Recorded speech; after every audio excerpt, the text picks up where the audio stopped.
할렐루야. 12월 1일 목요일 새벽 기도를 시작하겠습니다. 사도신경으로 우리의 신앙을 고백하시겠습니다.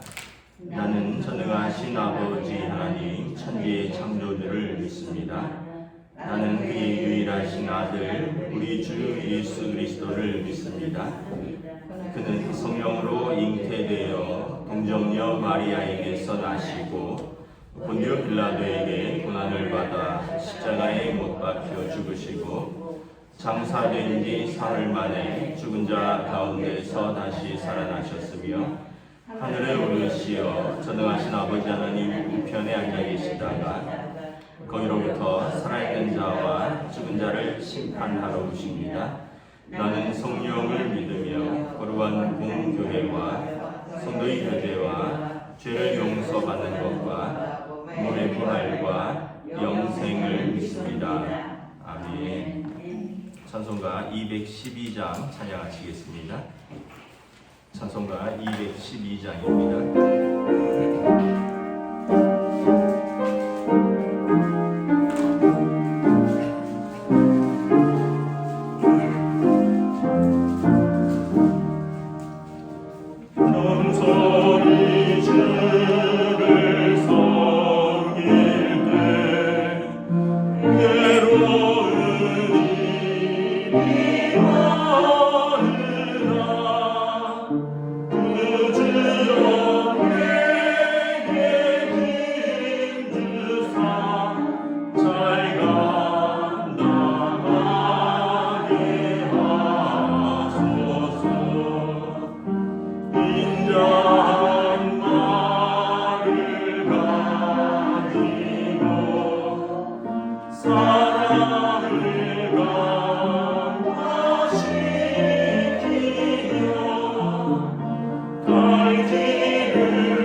구약성경 시편 37편 1절부터 11절까지 말씀입니다.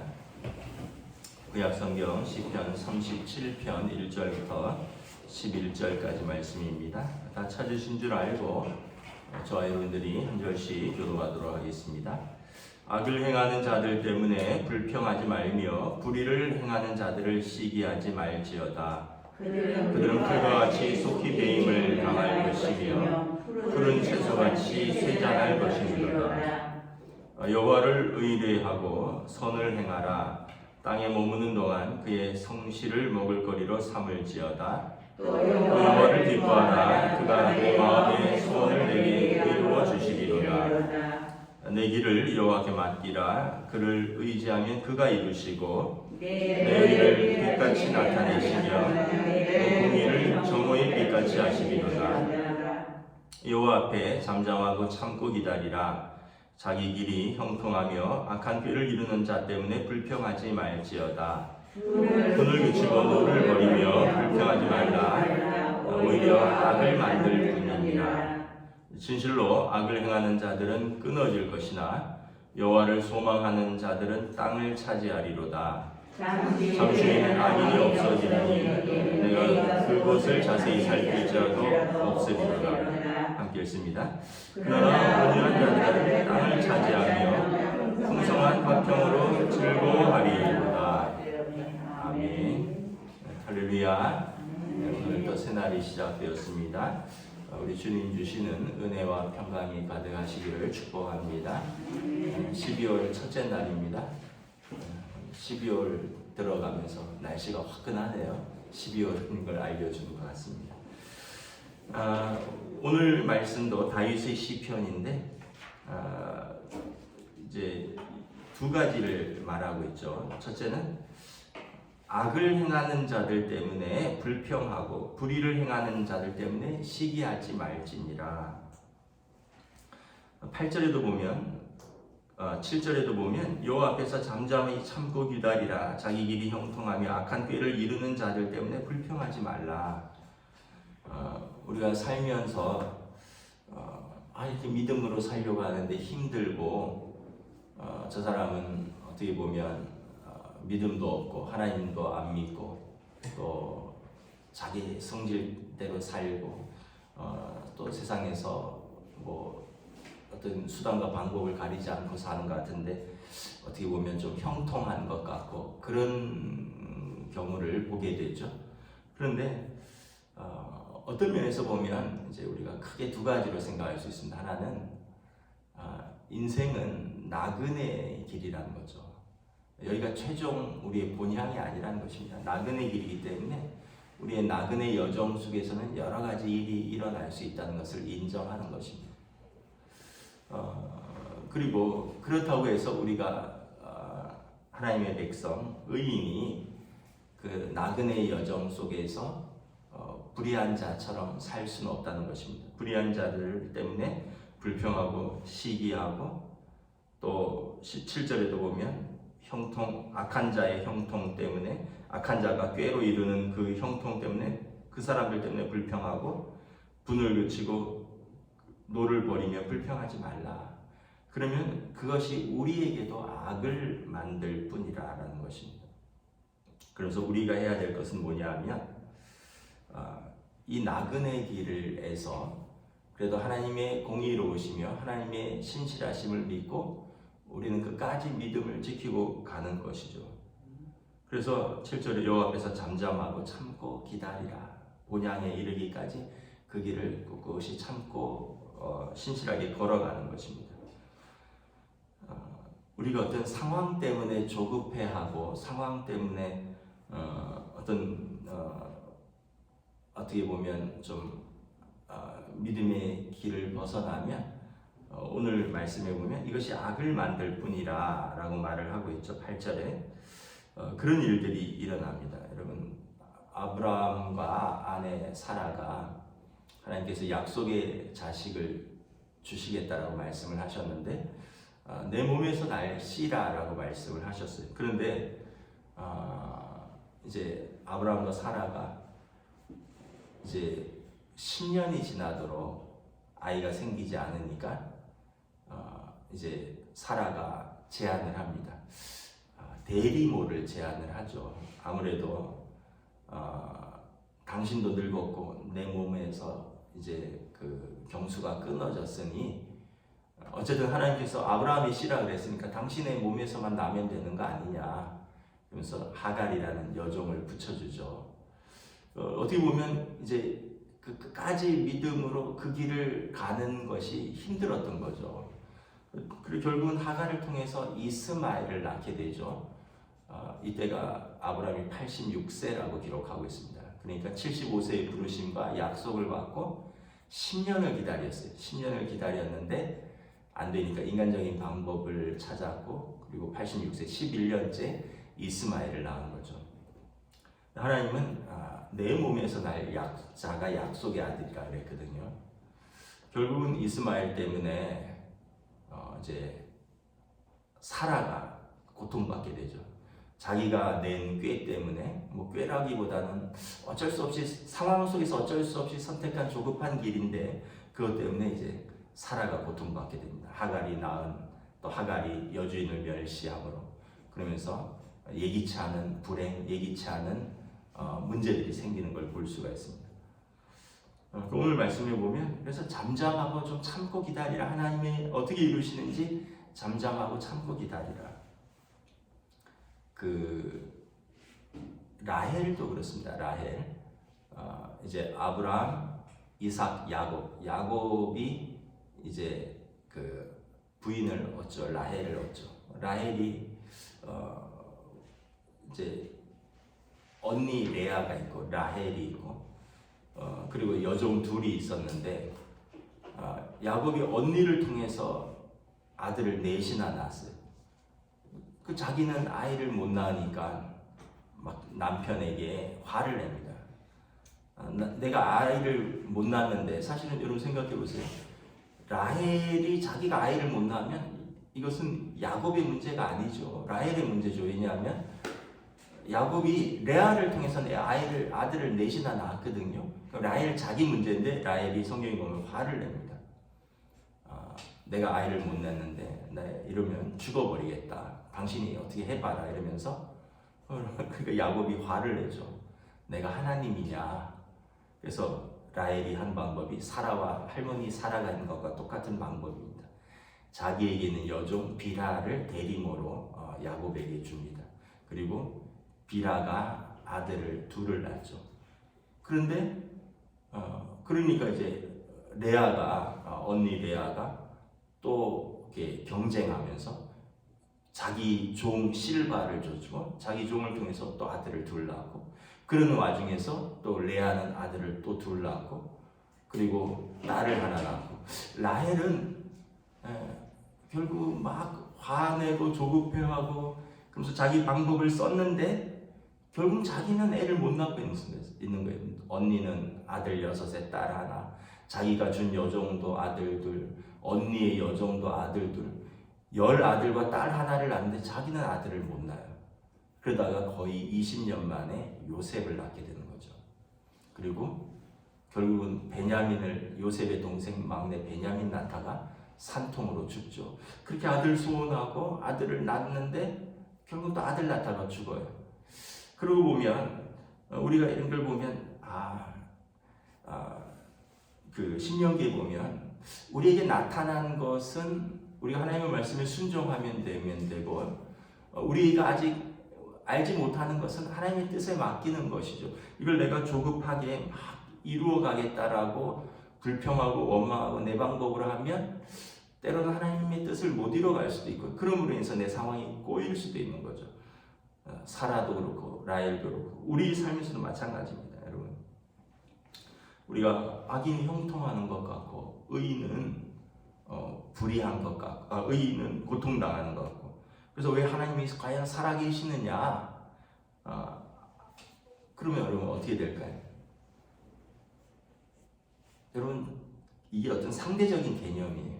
우리보다 선한 사람이 볼 때 우리가 악할 수 있거든요. 그럼 그 사람들이 우리를 향하여 원망하거나 불평하면 하나님께서 어떻게 하겠습니까? 결국은 하나님께서는 좀 기회를 주시는 거예요. 이 나그네 인생길 동안에 기회를 주는 겁니다. 악인도 회개하고 돌이킬 기회를 주고 의인도 때로는 고난 속에서 인내하면서 하나님을 경험하고 그러면서 연단되고 성숙하고 더 하나님 앞으로 나아가는 그런 길로 의인은 더 의로워지고 악인은 돌이킬 수 있는 기회를 주기 위해서 때로는 하나님이 기다리시기도 하는 거죠. 악을 우리가 잘 아는 여러분 그 예수님 십자가 한편 강도는 마지막에 죽기 직전에 예수님을 만났잖아요. 그리고 예수님을 통해서 그가 회개하고 구원에 이르렀죠. 만약에 그가 예수님을 만나지 못했다면 그의 삶은 마지막에도 구원이 없을 텐데 그 악인이 마지막에 구원 얻는 그 길을 얻었죠. 또 아까 야곱 이야기를 했는데 야곱도 마찬가지죠. 여러분 그가 베델에서 하나님을 만나고 야복강가에서 하나님을 씨름하기 전까지 그의 삶은 사기꾼의 삶이었습니다. 형을 속이고 아버지를 속이고 그리고 성공을 위해서 그런데 어떻게 보면 그 사기꾼에게 하나님이 기회를 주는 거예요. 알고 봤더니 야곱보다 더한 사기꾼이 있었죠. 외삼촌 라반이 있었죠. 그러면서 야곱이 깨달아가는 거죠. 자기의 불의함을 그리고 하나님 앞에서 신실함을 배워가는 거죠. 고난을 통해서. 그러면서 하나님 앞에 이렇게 다듬어져 가는 거죠. 저나 여러분이나 여러분 우리의 인생 여정을 통해서 이렇게 다듬어져 가는 거죠. 우리가 함부로 여러분 악인을 심판해 달라고 하나님 함부로 나는 의인이라고 말을 할 수 없는 것이 하나님께서 다 감찰하시고 하나님이 다 판단하신다는 거예요. 그래서 다윗 왕은 원수가 없는 것을 내가 하지 않겠다. 여호와의 기름 부음 받은 자 하나님께 맡기겠다. 그리고 하나님께서 나를 아시니 하나님께서 나를 신원하여 주실 것이다. 그래서 우리는 여러분 어떤 보이는 현상 때문에 일일이 불평하고 또 시기하고 분노하고 그러지 않는다는 것입니다. 우리는 어떻게 한다고? 여호와 앞에서 잠잠하고 때를 기다린다는 것입니다. 때가 되면 어떻게 됩니까? 2절에 보면 풀과 같이 배임을 당할 것입니다. 예수님께서 제자들에게 말씀하시죠. 밭에 잡초가 있는데 우리가 뿌리지 않은 씨앗이다. 베어버릴까요? 놔둬라. 잡초를 뽑다가 알곡도 뽑힐까 하노라. 마지막 추수 때 이제 알곡은 창고에 들이고 그리고 이 가라지는 잡초는 뽑아서 불에 던지리라. 그러니까 놔두는 거예요. 때가 되면 하나님의 공의로움이 드러날 것이고 악인의 이제 하나님 앞에서 심판받는 것을 우리는 모두 보게 될 것입니다. 그러므로 3절에 의인은 어떤 상황 속에서도 하나님을 신뢰하는 겁니다. 하나님 땅에 머무는 동안 하나님의 성실을 식물로 삼는 것입니다. 그리고 4절에 여호와를 기뻐하는 것입니다. 그가 내 마음의 소원을 이루어 주실 것입니다. 그리고 우리의 길을 여호와께 맡기는 것입니다. 그리고 그분을 의지하는 것입니다. 그러면 때가 되면 우리의 의를 하나님의 백성의 의를 빛같이 드러내시며 하나님의 공의를 정오의 햇빛같이 찬란하게 비추실 것입니다. 그러므로 하나님 앞에서 좀 의인은 참고 기다리는 것입니다. 그래서 여러분 너무 일이 일비하고 뭐 하나 하면 막 울그락불그락하고 막 바로바로 반응하고 이러면 좀 어떤 면에서 보면 우리가 좀 성숙하지 못한 증거예요. 좀 기다릴 줄도 알고 좀 천천히 반응하면서 어떻게 상황이 돌아가는지 좀 이렇게 판단하고 분별하는 시간도 있고. 그래서 너무 조급해하지 않기를 잠언서에도 그렇고 오늘 시편도 말을 하는 거죠. 때가 되면 하나님께서 의인과 함께 하시고 악인은 하나님의 심판 끊어진다는 거죠. 9절에 보면 진실로 악을 행하는 자들은 끊어질 것이고 여호와를 소망하는 자는 땅을 차지하리로다. 또 10절에 잠시 후에 악인은 없어질 것이고 그래서 그때 악인이 형통한 것 같은데 자세히 살펴도 없으리라는 거죠. 그러나 온유한 자들은 땅을 차지하리로다. 풍성한 화평으로 즐거워하리로다. 여기 왜 땅을 차지하느냐? 그러니까 여호와 땅은 기업입니다. 여호와를 기업으로 얻게 될 것이다. 그래서 여러분 하나님을 신뢰하는 사람이 온유한 겁니다. 왜냐하면 그런 어떤 시기와 불평과 분노와 바로바로 그렇게 하지 않는다는 거죠. 저건 악한 것이야 하면서 푹 화내는 거. 근데 하나님을 신뢰하니까 좀 기다리는 거예요. 그리고 좀 참아주는 거예요. 여러분 자녀 키우시잖아요. 자녀들이 잘못할 때마다 때리면 어떻게 될까요? 자녀는 집을 나가든지 미칠 겁니다. 참아주고 기다리는 것도 필요하죠. 여러분 우리가 잘못할 때마다 하나님이 우리한테 질병을 하나씩 주고 잘못할 때마다 우리에게 뭐 팔을 하나씩 꺾는다거나 잘못할 때마다 우리 재산을 하나님께서 치신다거나 하면 우리는 어떻게 될까요? 우리는 그냥 살아남을 사람이 없고 그냥 빈털터리가 되겠죠. 하나님은 참아주시잖아요. 하나님도 기다려주시잖아요. 그래서 하나님의 뜻을 바라보는 자들은 그래서 온유한 자인 거예요. 그러면 땅을 차지하리로다. 하나님을 기업으로 얻으리로다. 풍성한 화평으로 즐거워하게 될 것이로다. 그래서 여러분 우리가 이렇게 우리가 생각하는 것이 아닐지라도 하나님이 어떻게 역사하시는지, 하나님께서 어떻게 이끌어 가시는지를 이렇게 바라보는 겁니다. 성경을 이렇게 읽어보면 아브라함의 삶도 그렇고 이삭의 삶도 그렇고 야곱의 삶도 그렇고 다 실수가 많고 허물이 많고 다윗도 그렇고, 그런데 그냥 하나님 앞에 붙들려 있는 거예요. 그런데 하나님께서 그 실수 많고 허물 많은 사람들을 하나님께서 이렇게 만들어 가시는 것을 보게 됩니다. 저나 여러분이나 이렇게 점점 하나님께서 하나님께 이렇게 가지에서 떨어지지만 않고 붙어만 있으면 그 가지가 영양분을 공급받고 또 때가 되면 잎이 나오고 열매가 나는 거죠. 그래서 떨어지지 않도록 이렇게 붙어 있는 것이 중요한 것입니다. 우리 스스로 열매 맺는 것이 아니라 우리는 붙어 있으면 우리는 열매를 맺게 된다. 하나님 이런 현상 때문에, 상황 때문에 믿음이 떨어지지 않는 것이 중요한 거예요. 우리는 끝까지 믿음을 지키고 있으면, 우리가 그 믿음에서 끊어지지 아니하면 하나님으로부터 우리가 공급받고 하나님으로부터 생명이 끊어지지 않게 우리는 여호와를 기업으로 얻는다라는 것입니다. 말씀을 마치겠습니다. 여러분 오늘 하루도 또 우리에게 주신 사람들에게 또 우리가 하는 일 속에서 또 믿음으로 또 사랑하며 살며 그날 또 작은 열매들이 맺힐 것이고, 악인의 형통함을 부러워하지 말고 믿음의 의인의 고난을 오히려 즐거워하십시오. 왜냐하면 하나님께서 우리를 도와주실 것이기 때문에 그렇습니다. 기도하겠습니다. 하나님 은혜를 감사합니다. 오늘 다윗의 시편을 따라서 참으로 다윗 왕은 자신은 하나님 앞에서 의롭게 하나님을 신뢰하며 믿음으로 살려고 하는데 주변에서는 악인들이 형통한 것 같고 의인은 고난받는 것 같은 상황을 때로는 이해할 수도 없고, 그래서 시기할 수도 있고 불평할 수도 있으나 그러나 의로우신 하나님 또 신실하신 하나님을 신뢰하며 참고 기다리겠노라라고 고백합니다. 때가 되면 악인은 풀과 같이 쓰러질 것이며 의인은 빛과 같이 빛나는 그날이 올 것이라. 그리고 하나님께서 그의 기업이 되시며 풍성한 하나님의 화평 샬롬으로 즐거워할 그날을 바라보며 현재의 고난을 장차 있을 영광과 좋게 비교할 수 없기에 현재의 고난을 나는 견디겠노라 고백합니다.